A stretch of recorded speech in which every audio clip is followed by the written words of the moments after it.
Selamat mendengarkan podcast ini. Mari kita bersama-sama membuka kitab Roma. Roma pasal yang ke-8. Roma pasal 8, saudara sekalian. Roma pasal 8 kita baca terlebih dahulu, saudara. Ayat yang ke-14. Roma pasal 8, saudara. Kita baca ayat yang ke-14. Semua orang yang dipimpin roh Allah adalah anak Allah. Sebab kamu tidak menerima roh perbudakan yang membuat kamu menjadi takut lagi. Tetapi kamu telah menerima roh yang menjadikan kamu anak Allah. Oleh roh itu kita berseru, Ya Aba, Ya Bapa. Roh itu bersaksi bersama-sama dengan roh kita bahwa kita adalah anak-anak Allah. Dan jika kita adalah anak, maka kita juga adalah ahli waris. Maksudnya, orang-orang yang berhak menerima janji-janji Allah, yang akan menerimanya bersama-sama dengan Kristus, yaitu jika kita menderita bersama-sama dengan Dia, supaya kita juga dipermuliakan bersama-sama dengan Dia. Dari Roma pasal 8 ini, saudara, khususnya ayat 14, mohon dibaca ulang. Semua orang yang dipimpin roh Allah adalah anak Allah. Firman Tuhan ini menunjukkan tegas bahwa orang yang sah sebagai anak-anak Allah adalah orang-orang yang hidup dalam pimpinan roh. Tentu roh di sini adalah roh Allah. Kualifikasi ini tidak bisa digantikan dengan apapun. Orang yang hidup dalam pimpinan roh adalah orang-orang yang selalu melakukan segala sesuatu sesuai dengan kehendak Allah. Itulah sebabnya dalam Roma 12 ayat yang kedua, firman Tuhan mengatakan agar orang percaya tidak serupa dengan dunia ini. Orang percaya harus terus-menerus mengalami pembaharuan pikiran sehingga mengerti kehendak Allah apa yang baik, yang berkenan, dan yang sempurna. Dan ini merupakan inti pergumulan orang percaya. Di dalam Roma pasal 8 itu, saudara sekalian, kalau saudara membaca ayat-ayat sebelumnya, mestinya dari ayat yang pertama, orang percaya adalah orang yang berhutang. Berhutang untuk hidup menurut roh, bukan menurut daging. Menurut daging artinya menuruti diri sendiri. Hidup menurut daging artinya hidup dalam kewajaran manusia lain hidup. Dan Alkitab mengatakan orang yang memikirkan hal-hal dari daging atau dari dunia ini tidak mungkin berkenan kepada Allah. Tetapi orang yang hidup menurut roh artinya bertindak sesuai dengan pikiran dan perasaan Tuhan. Tentu saja orang yang hidup di dalam pimpinan Tuhan pasti memfokuskan diri kepada kerajaan surga. Jika orang percaya bisa melakukan hal ini, saudara, betapa hebat kualitas hidup yang dimilikinya. Dan hal ini yang mengesahkan seseorang sebagai anak-anak Allah. Siapa yang tahu bahwa seseorang sudah hidup dalam pimpinan roh? Coba kita perhatikan ayat yang ke-15 dan ayat yang ke-16. Sebab kamu tidak menerima roh perbudakan yang membuat kamu menjadi takut lagi. Tetapi kamu telah menerima roh yang menjadikan kamu anak Allah. Oleh roh itu kita berseru, ya Aba, ya Bapa. Roh itu bersaksi bersama-sama dengan roh kita bahwa kita adalah anak-anak Allah. Nah, Bapak Ibu, betapa mudahnya orang mengaku diri anak Allah. Dan gereja begitu mudahnya mengesahkan bahwa orang yang sudah percaya dan ke gereja itu semua anak-anak Allah dan boleh yakin masuk surga. Pengesahan itu harus dari roh Allah sendiri. Ketika orang hidup di dalam pimpinan roh, maka roh itu akan bersaksi bersama-sama dengan roh kita. Nah, maksudnya roh kita itu, nesyama kita itu, nurani kita. Kita yang belajar firman Tuhan, yang memiliki kecerdasan roh dan memiliki kejujuran, kita tahu bahwa kita sah sebagai anak Allah. Roh Allah bersaksi dengan roh kita bahwa kita adalah anak-anak Allah. Jadi kalau kita tidak belajar kebenaran firman dengan benar, tidak memahami apa yang baik, yang berkenan dan yang sempurna, belum melakukan segala sesuatu sesuai dengan pikiran perasaan Allah, nurani kita juga bicara, aku belum pantas disebut anak Allah. Dan roh Allah juga tidak akan bersaksi bahwa kita adalah anak-anak Allah. Firman Tuhan mengatakan tadi bahwa kita tidak menerima roh perbudakan, pneuma duleias, yang berarti atau lebih diterjemahkan condition of a slave. Kata roh dalam hal ini harus dipahami sebagai spirit atau gairah. Roh Allah akan menyaksikan dalam batin setiap individu yang sudah tidak hidup di dalam perbudakan bahwa dirinya adalah anak Allah. Seseorang tidak bisa dikatakan anak Allah kalau masih ada dalam spirit atau gairah perbudakan. Kalau kita kaitkan dengan Roma pasal 8, saudara, ayat 31 kita mulai, firman Tuhan mengatakan, kalau kamu benar-benar di dalam firman-Ku, kamu adalah murid-Ku, kamu akan mengenal kebenaran. Kebenaran akan memerdekakan kamu.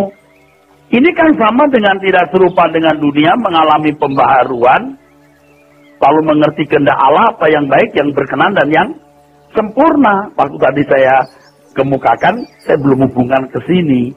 Saudara mungkin berpikir, ya itu lagi, nanti dulu. Karena saya harus buat jembatan, saudara. Jika mengerti kebenaran, itu akan memerdekakan. Itu tentu proses kemerdekaan tersebut.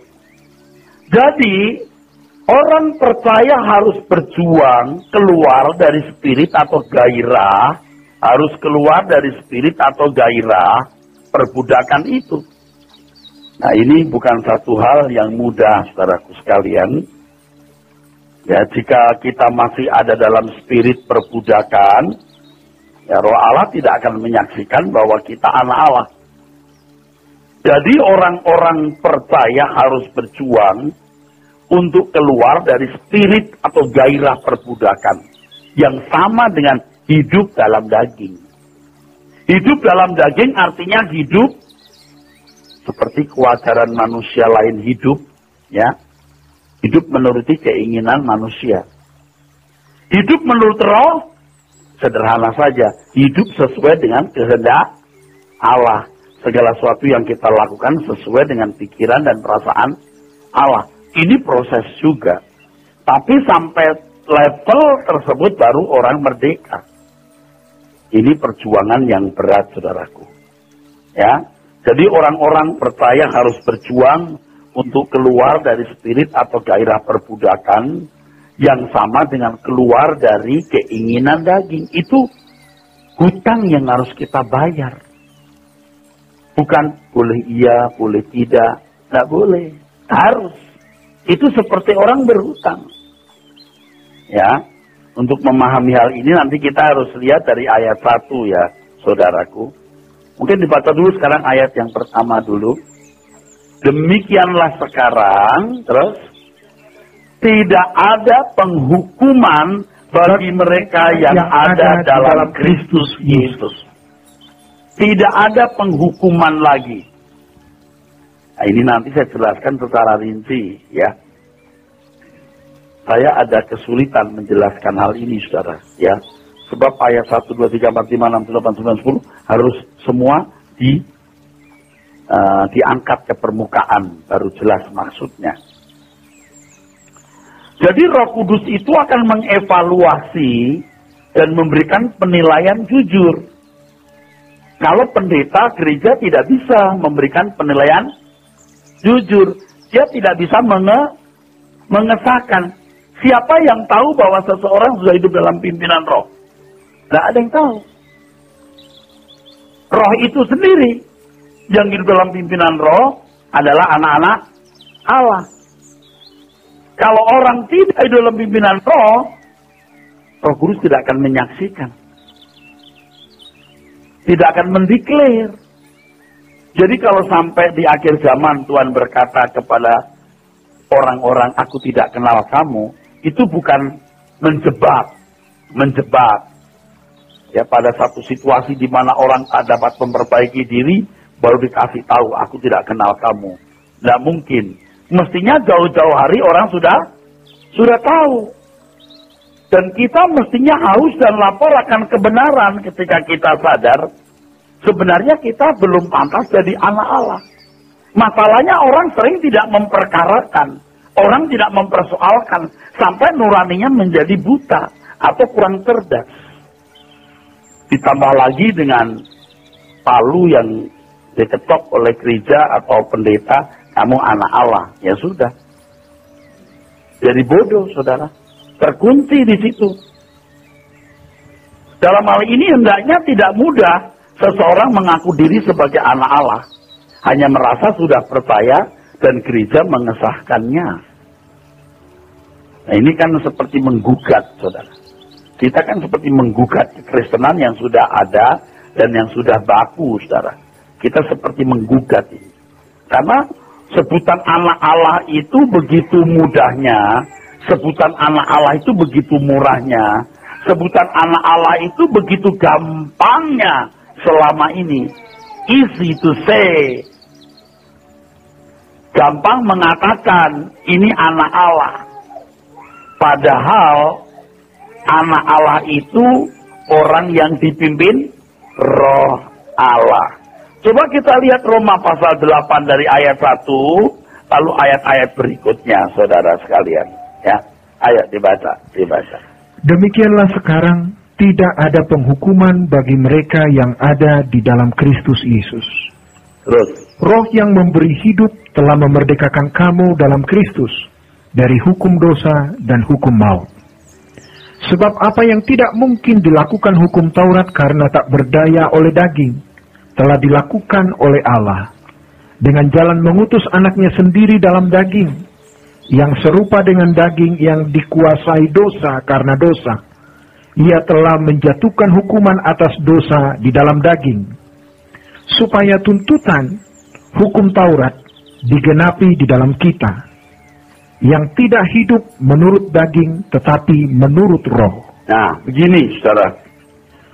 Manusia dihukum karena melanggar kehendak Allah, ya. Dan manusia hidup di dalam daging atau suka-suka sendiri. Jadi pasti masuk neraka, tidak layak jadi anak Allah.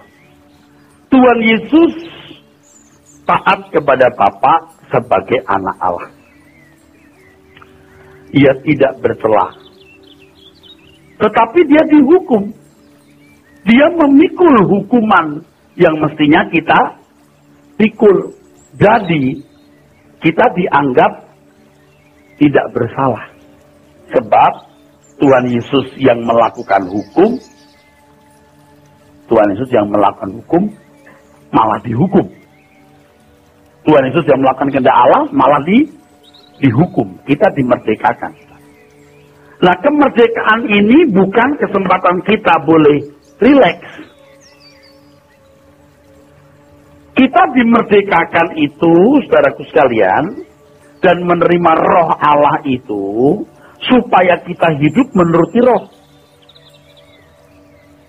Tuhan memberikan kita Roh Kudus dan Injilnya, supaya kita berkemampuan untuk bisa keluar dari keadaan berdosa atau hidup menurut daging, atau tadi dikatakan perbudakan itu. Jadi dengan kematian Tuhan Yesus kita menjadi anak Allah, Roh Kudus bisa dimeteraikan, Injil menuntun kita. Sebab kalau manusia belum ditebus, belum bisa dimiliki Allah, dan belum bisa dimeteraikan. Nah, jangan sampai meterai Roh Kudus itu menjadi sia-sia, dan Injil yang begitu berharga juga menjadi sia-sia. Makanya begitu kita dimerdekakan dari hukum, maka kita berhutang untuk hidup menurut roh. Sebab kemampuan yang diberikan bukan hanya jadi orang baik, tapi juga sempurna seperti Bapa. Jadi malah berhutang kita. Nah, kalau orang Kristen tidak merasa berhutang, ya susah, saudara. Dari notos menjadi wios, dari ulat bulu yang mendidihkan menjadi kupu-kupu. Ini kan proses metamorfosa yang luar biasa. Nah, orang harus merasa berhutang. Kamu ulat, kamu harus jadi kupu-kupu ya. Nah, kalau ulat merasa diri sudah jadi kupu-kupu kan repot. Kan rusak, Pak. Nah, kalau sudah jadi kupu-kupu, maka yang menilai itu Roh Kudus. Kamu udah jadi kupu-kupu. Nah, yang jadi kupu-kupu, iya ya, aku udah jadi kupu-kupu. Dia juga tahu. Jangan jadi ulat merasa jadi kupu-kupu. Lalu dari pihak gereja, pendeta berkata, udah jadi kupu-kupu. Dimerdekakan dari hukum dosa bukan berarti lalu kita merdeka ria, lalu tidak ada tanggung jawab. Justru kita berhutang untuk hidup menurut roh, bukan hanya melakukan hukum. Karena kemampuan yang diberikan adalah mampu menjadi seperti Bapa. Itu Roma 8 kalau dibaca terus, Yesus menjadi yang sulung. Dibaca terus nanti, tapi tetap kita di Roma 8, saudara. Orang percaya yang menolak hidup menurut roh atau dalam pimpinan roh, sehingga masih memikirkan hal-hal dari daging, berarti masih hidup dalam roh perbudakan. Kamu yang hidup menurut roh Allah, tidak lagi menuruti roh perbudakan. Kamu anak-anak Allah. Dan roh Allah juga bersaksi di dalam diri kamu, bahwa kamu anak-anak Allah. Tapi jangan lupa, ini untuk jemaat Roma, bukan jemaat Jakarta. Alkitab mengatakan orang yang menderita, orang yang berhenti berbuat dosa. Dan jemaat Roma itu begitu hebat. Di dalam aniaya yang luar biasa, dia tetap menjadi Kristen. Tetap percaya kepada Tuhan Yesus. Jemaat yang berani menentang aniaya yang hebat terhadap mereka dari pihak pemerintahan Romawi. Mereka berani kehilangan apapun demi iman mereka. Inilah orang-orang yang telah memikirkan hal-hal dari roh, bukan dari daging. Dunia memang tertutup bagi mereka. Tidak ada kesenangan sama sekali. Tapi mereka bersedia untuk itu. Maka Paulus berkata, kamu tidak menerima roh perbudakan. Itu untuk mereka. Bukan untuk kita. Sama dengan Roma 8, masih Roma 8 ayat 37. Kamu lebih dari orang-orang menang maksudnya. Orang-orang menang secara ekonomi, menang secara politik, menang secara penampilan. Kamu lebih dari mereka. Kamu orang-orang yang sah disebut anak-anak Allah. Makanya kalau kita mencomot ayat Alkitab sembarangan itu, gak karu-karuan katanya. So kamu telah menerima roh perbudakan, kita pikir otomatis dan mistis. Jebret. Coba lihat konteksnya seluruh pasal itu. Maka kitab Roma ini kitab yang rumit adalah punya banyak anak kalimat. Satu kalimat punya banyak anak kalimat. Makanya harus jelas. Misalnya kalau sudah membaca kitab Roma, ada kalimat begini. Pemilihan itu bukan berdasarkan perbuatan, tapi keputusan Allah. Lalu diartikan begini. Wah, Allah menentukan kita selamat. Konteksnya pemilihan Israel. Kenapa bukan orang Jepang, kenapa orang Israel? Itu berdasarkan keputusan Allah, bukan perbuatan Israel yang kurang ajar. Nah itu konteksnya itu, jangan nanti suka-suka diartikan, saudaraku. Kamu diselamatkan karena iman, tapi jangan lupa itu imannya Abraham. Kamu harus belajar bagaimana hidup imannya Abraham, bukan imannya orang hari ini yang hanya percaya Yesus. Bukan, paling tidak lihatlah orang Roma yang menunjukkan imannya dengan berani melepaskan nyawa dan segala kesenangan demi percaya kepada Tuhan Yesus. Jangan dibuat simpel, jadi salah. Ini juga menerima roh perbudakan. Dulu kita pikir sudah terima Roh Kudus, bukan roh perbudakan. Maksudnya bukan begitu. Sudah tidak hidup menurut daging. Dan itu untuk jemaat Roma. Untuk semua orang kali Pak. Nggak bisa, ini surat untuk jemaat Roma. Baca itu Roma pasal 1. Bukan untuk semua orang. Kalau saudara mau berkualitas seperti ini, you harus setia sebagai jemaat Roma. Kamu lebih dari orang-orang menang. Lalu kalimat berikutnya baca sendiri. Siapa yang memisahkan kita dari kasih Kristus? Penindasan, aniaya, kemiskinan, ketelanjangan. Itulah yang dialami orang-orang Kristen abad itu. Tak ada yang memisahkan kita dari kasih Kristus. Itu loh menangmu. Itu loh menangmu. Kamu lebih dari orang-orang menang. Lebih dari pemenang. Coba kira-kira kalau saudara ngomong sama orang hari ini, kita lebih dari pemenang. Maksudnya apa coba? Saya yakin pada nggak tahu orang. Lebih dari pemenang. Nah kalau sudah pemenang itu yang lebih siapa? Anda ngerti saya ngomong apa? Kalau orang sudah menang, lebih dari menang itu siapa? Ya nggak ada orang yang menang dia kok. Lebih dari orang-orang yang menang. Kalau lebih dari pemenang itu lebih dari pemenang. Pengertian pemenang itu orang yang menang secara ekonomi, secara politik, secara penampilan. Kamu lebih dari mereka. Karena tidak ada yang dapat memisahkan kamu dari kasih Kristus. Ayat 37, ayat sebelumnya, penderitaan zaman sekarang ini tak ada artinya dibanding kemuliaan yang kita terima nanti. Nah itulah kemenanganmu. Nanti ayat sebelumnya dibaca lagi. Harus teliti, saudaraku. Amin. Tidak menerima roh perbudakan itu artinya kamu sudah tidak hidup menurut daging. Kamu sudah tidak melihat kesenangan dunia. Kamu rela kehilangan apapun demi percayamu. Kamu dibenarkan bukan karena perbuatan tapi karena iman. Apa artinya? Abraham juga dibenarkan bukan karena perbuatan, karena imannya. Coba diikuti terus, diruntut terus kitab Roma. Kamu dibenarkan dari hukum Taurat. Makanya Abraham itu nggak punya perbuatan sesuai dengan hukum Taurat karena memang tidak punya hukum, tapi penurutannya terhadap kehendak Allah lebih dari melakukan hukum, dan itulah iman. Kan orang harus ngerti, saudara, ini bukan mempersulit Anda masuk surga, saudara.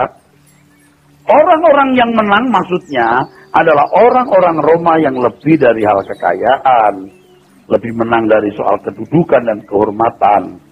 Orang-orang percaya di Roma adalah anak-anak Allah yang bermartabat lebih dari semua orang-orang hebat menurut ukuran dunia. Anak-anak Allah memiliki keagungan lebih dari manusia pada umumnya dalam moral, dalam karakter, di segala aspeknya, atau hidup tidak bercacat, tidak bercela.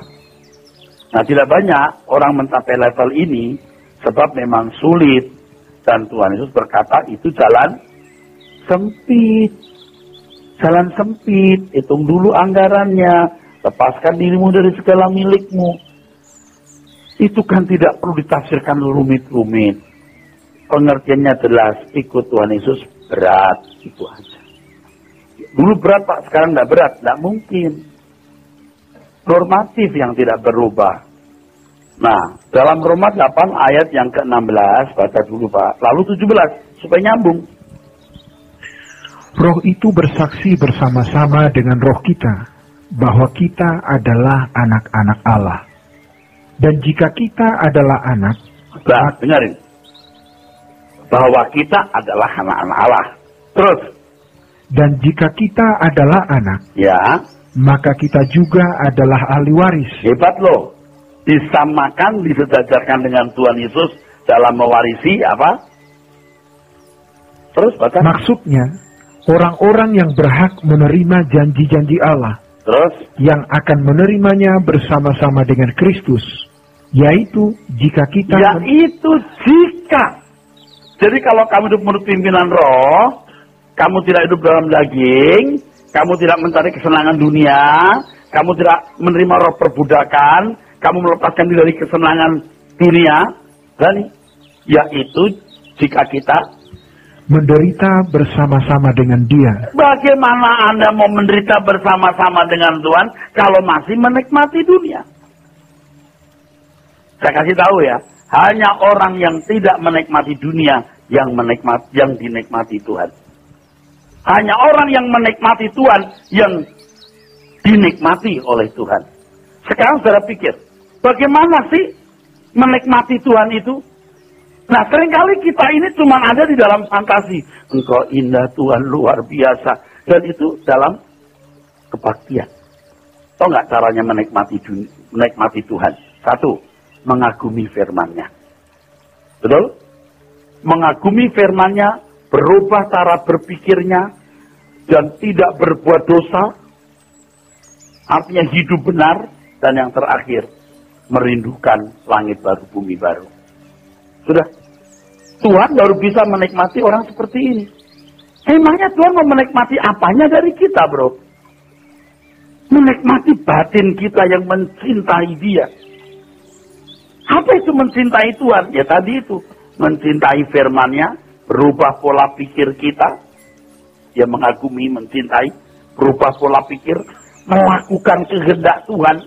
Makanya orang Kristen itu yang benar berusaha tidak bertata, tidak berserah. Lalu yang terakhir, merindukan kerajaan surga. Itu dinikmati Tuhan. Tapi tidak banyak. Bisa jadi Tuhan berkata ada 3 orang yang kunikmati. ABC. Nah banyak. Orang tidak mau kok hidup tidak wajar. Maunya wajar. Apalagi gereja-gereja hari ini yang khotbahnya juga seperti para motivator itu. Nyaman. Gerejanya bagus. Kita punya komunitas yang intelek. Ya sudah, selesai. Udah merasa itu standar Kristen begitu. Ngerti nggak itu pemalsuan? Pemalsuan. Ikut Tuhan Yesus itu menderita. Nah, bicara soal menderita panjang lagi, tapi intinya 2. Yang pertama, berusaha sempurna seperti Bapak. Itu jelas. Itu jelas berat. Tapi lama-lama jadi ringan, bro. Ya. Sebenarnya untuk hidup sempurna dan suci itu tidak sulit. Yang sulit membangun tekad bulat.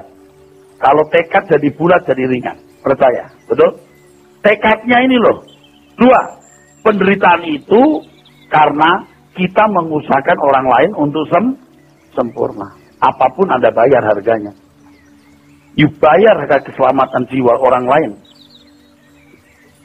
Nah, anak-anak Allah itu akan menerima janji bersama-sama dengan Kristus. Yaitu dipermuliakan. Ini pasti orang-orang yang agung. Yang mulia benar. Dipermuliakan artinya dianggap mulia, diperlakukan mulia bersama dengan Tuhan Yesus. Dia harus seperti Tuhan Yesus. Dia harus tidak bercacat, tidak bercela. Dia harus membela pekerjaan Bapa tanpa batas. Saya nggak yakin layak dipermuliakan bersama dengan Tuhan Yesus kalau hari ini saya meninggal. Tapi saya masih punya kesempatan tahun-tahun ke depan untuk berubah total agar layak dipermuliakan bersama dengan Tuhan Yesus. Hari ini saya tidak yakin banget kalau saya bisa layak dipermuliakan bersama dengan Tuhan Yesus. Tapi saya masih punya waktu untuk berubah. Dan saya akan berubah menjadi seorang yang layak dipermuliakan bersama dengan Tuhan Yesus. Itu penghiburan kita sudah. Ya udah, itu kesenangan kita. Nggak ada yang lain. Dan Bapak di surga berjanji akan mempermuliakan Tuhan Yesus. Saya akan membahas doa Bapak kami yang berkata, Engkaulah yang punya kerajaan. Bukan milik Tuhan Yesus, Bapak. Kuasa, siapa yang punya? Bapak. Kemuliaan, siapa yang punya? Bapak. Bukan milik Tuhan Yesus. Bapak yang punya diberikan kepada Tuhan Yesus. Waktu mengosongkan diri, cabut semua itu. Jadi seperti kita. Iyalah. Begitu menang, naik di surga, diberikan kembali. Tapi Bapak berjanji bukan hanya Tuhan Yesus, juga untuk orang-orang yang menjadi saudara bagi Tuhan Yesus. Di mana Tuhan Yesus menjadi yang sulung. Nah, ini kehormatan. Saya sudah katakan di sini kan. Ini kehormatan yang luar biasa. Yang orang-orang benar dan nabi-nabi dulu ingin melihat dan mendengar. Nah, kalau sudah begini levelnya, sudah begini percakapan kita sudah tidak mimpi orang banyak datang ke gereja. Banyak-banyak kalau cuma menjadi orang Kristen, nyampe-nyampein kita, saudara. Nyampe-nyampein kita, saudara. Yang penting kan orang-orang yang serius, hidup menurut apa? Roh, tidak menurut daging. Artinya orang yang tidak menerima roh perbudakan, tapi hidup dalam penurutan terhadap kehendak Allah. Ini orang-orang yang rela menderita bersama Tuhan Yesus dan akan dimuliakan bersama-sama dengan Tuhan Yesus. Nah, ini yang sebenarnya harus menjadi, saudaraku sekalian, kerinduan kita. Tidak ada harga murah untuk menjadi anak-anak Allah. Tidak ada harga murah. Sorry, tidak bisa. Kalau saya bicara ini sebenarnya ya tidak mempersulit saudara. Tidak mempersulit saudara masuk kerajaan surga. Memang kita ini disetting untuk dimuliakan bersama-sama dengan Tuhan Yesus kalau kita hidup menurut roh. Sekian persen ini, kita ini masih hidup menurut daging, saudara. Masih hidup menurut daging, harus jujur diakui. Dan sekarang kita mau diproses terus untuk hidup menurut roh. Caranya apa? Mindsetnya dirubah. Kalau kita membaca ayat 14 sampai 17 baru nyambung. Coba dibaca. Semua orang yang dipimpin roh Allah adalah anak Allah. Sebab kamu tidak menerima roh perbudakan yang membuat kamu menjadi takut lagi. Tetapi kamu telah menerima roh yang menjadikan kamu anak Allah. Oleh roh itu kita berseru, ya Aba, ya Bapa. Roh itu bersaksi bersama-sama dengan roh kita, bahwa kita adalah anak-anak Allah. Dan jika kita adalah anak, maka kita juga adalah ahli waris. Maksudnya, orang-orang yang berhak menerima janji-janji Allah, yang akan menerimanya bersama-sama dengan Kristus, yaitu, jika kita menderita bersama-sama dengan Dia, supaya kita juga dipermuliakan bersama-sama dengan Dia. Kita baca terus ya, nanti bisa nyambung ya. Coba, ayat 18. Sebab aku yakin bahwa penderitaan zaman sekarang ini tidak dapat dibandingkan dengan kemuliaan yang akan dinyatakan kepada kita.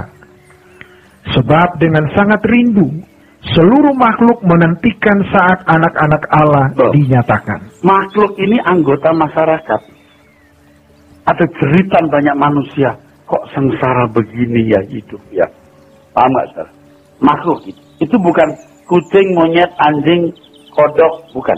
Makhluk di sini manusia yang tidak menerima karunia sulung roh. Makhluk di sini juga bisa berarti seluruh masyarakat kerajaan surga yang sekarang ini sedang menunggu kita. Alkitab berkata tanpa kita mereka tidak menjadi sempurna.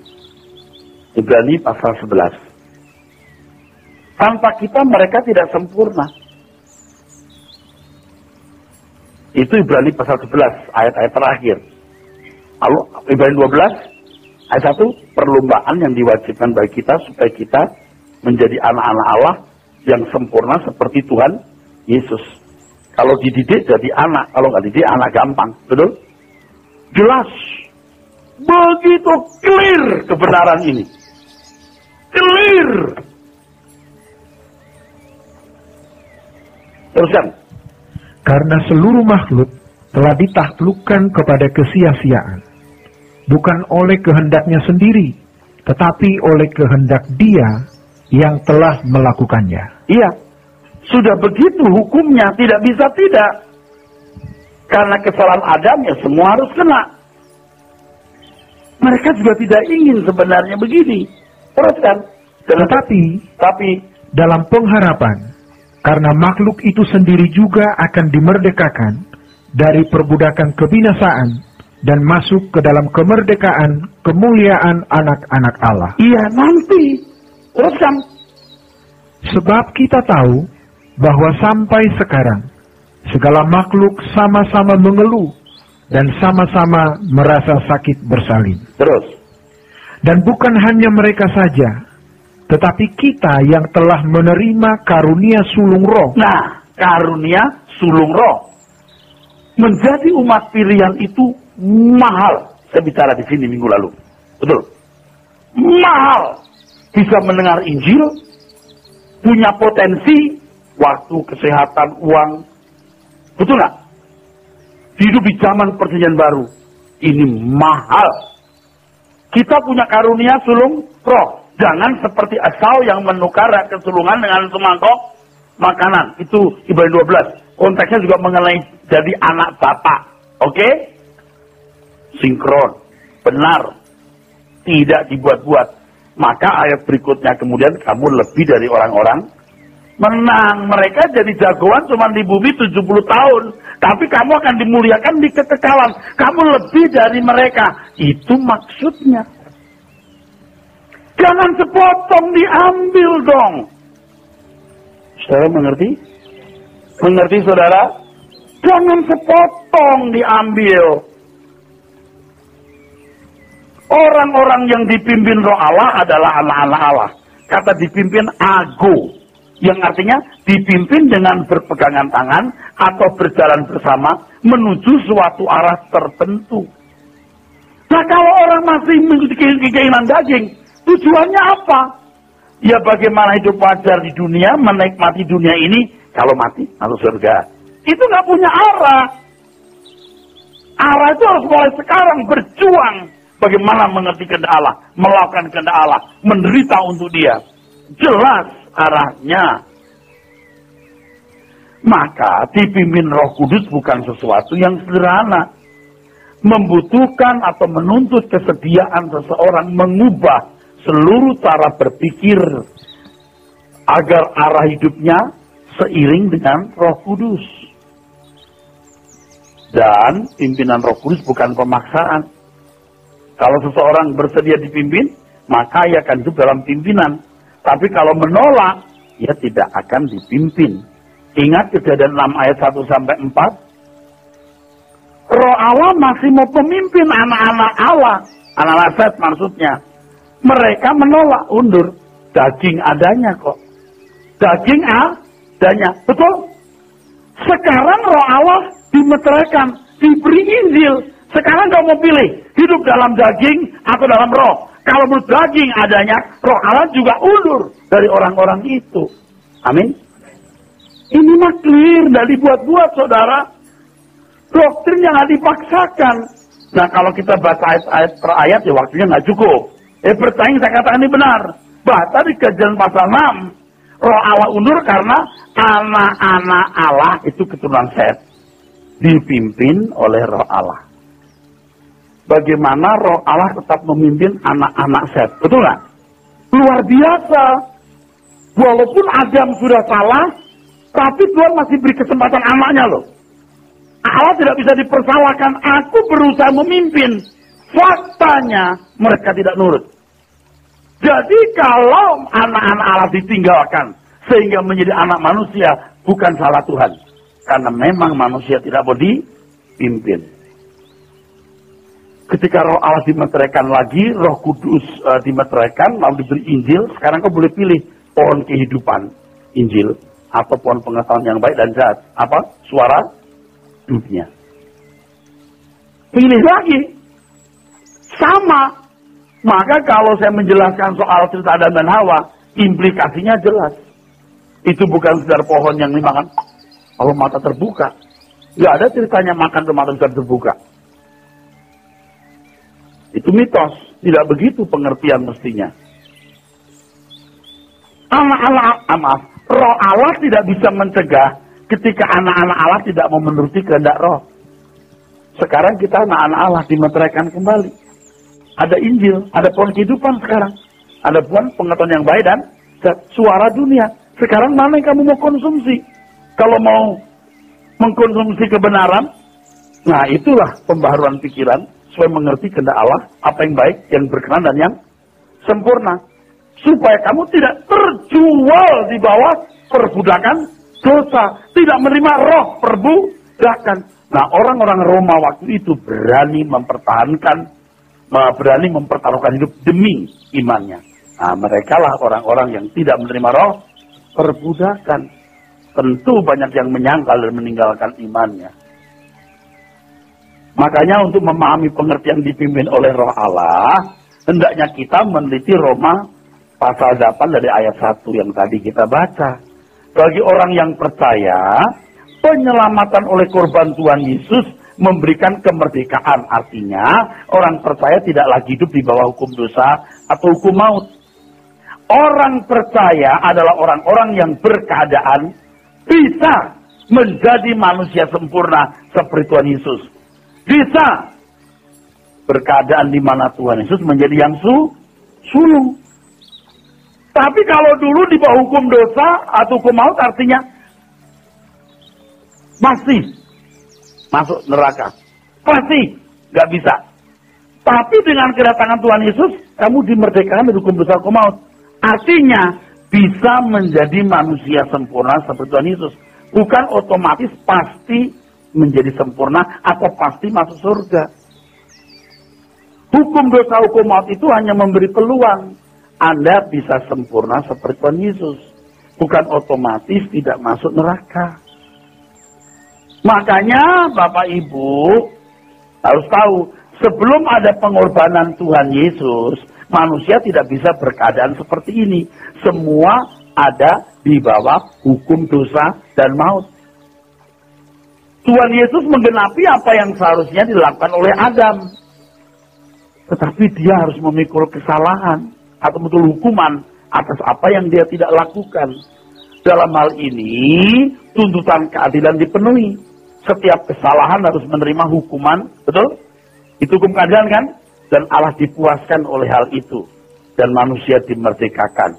Sekarang orang percaya tidak lagi terikat dengan hukum Taurat untuk melakukannya. Sebab justru hukum Taurat itu malah membuat orang terangsang berbuat dosa. Itu Roma pasal 7. Sekarang harus hidup menurut roh. Seperti zaman itu loh, zamannya si Abraham, nggak pakai hukum, tapi menuruti kehendak Allah. Itulah iman. Kamu tidak lagi di bawah hukum, tidak lagi hidup di bawah hukum Taurat, betul nggak? Bukan lalu suka-suka. Kembali zaman Abraham. Dia bukan karena hukum loh dibenarkan, karena iman. Artinya apa? Menuruti kehendak Allah.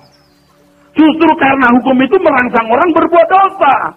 Sekarang kamu dibebaskan karena Tuhan Yesus sudah melakukan segala hukum itu. Selesai. Tapi dia dihukum. Tuhan yang menyelesaikan. Sekarang kamu nggak usah itu bawa hukum deh. Lalu gimana? Hidup menurut roh. Artinya melakukan segala sesuatu sesuai dengan pikiran perasaan Tuhan. Itu lebih dari melakukan hukum. Anda tidak akan pernah membaca buku yang isinya ini. Saya belum pernah.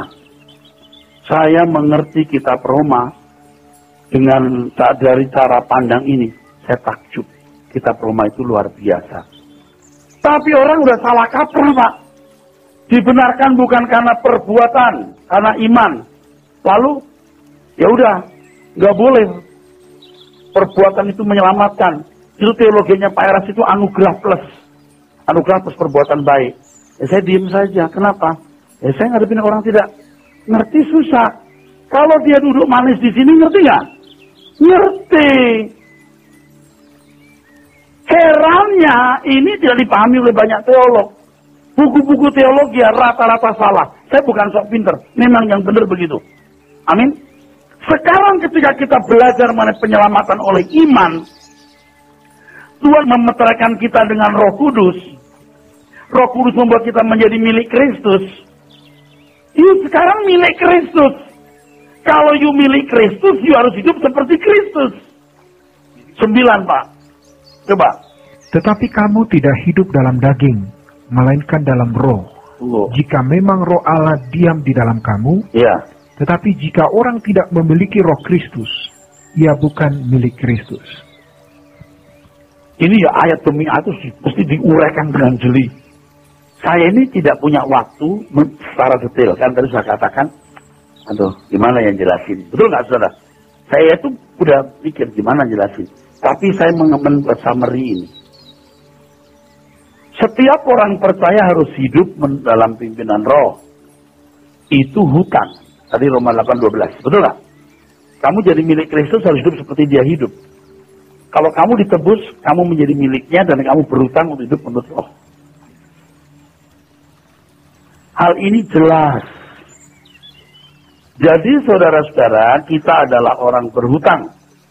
Tapi bukan kepada daging supaya hidup menurut daging. Sebab jika kamu hidup menurut daging, kamu akan mati.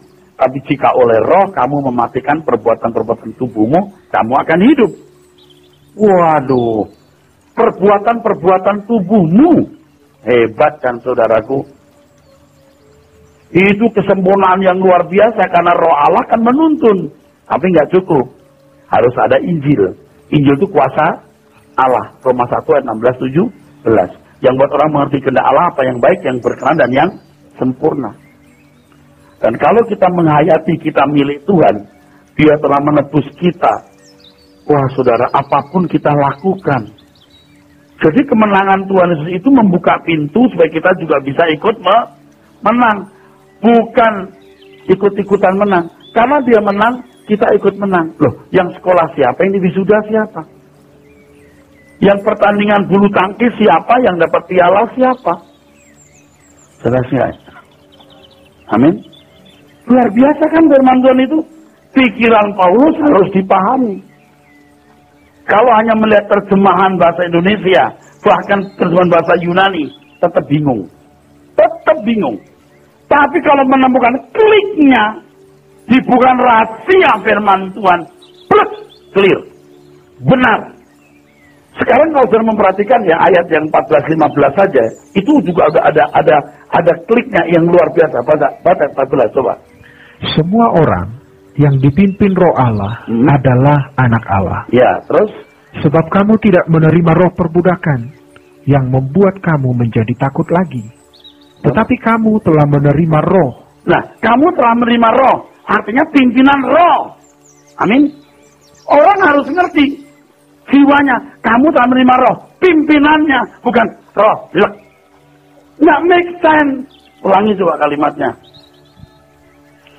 Sebab kamu tidak menerima roh perbudakan yang membuat kamu menjadi takut lagi. Terus? Tetapi kamu telah menerima roh. Menerima pimpinan roh. Terus? Yang menjadikan kamu anak Allah. Karena dipimpin roh Allah adalah anak Allah. Menerima roh itu pimpinannya. Bukan rohnya. Blek. Stempel. Jadi anak Allah. Pimpinannya yang membuat kamu jadi anak Allah.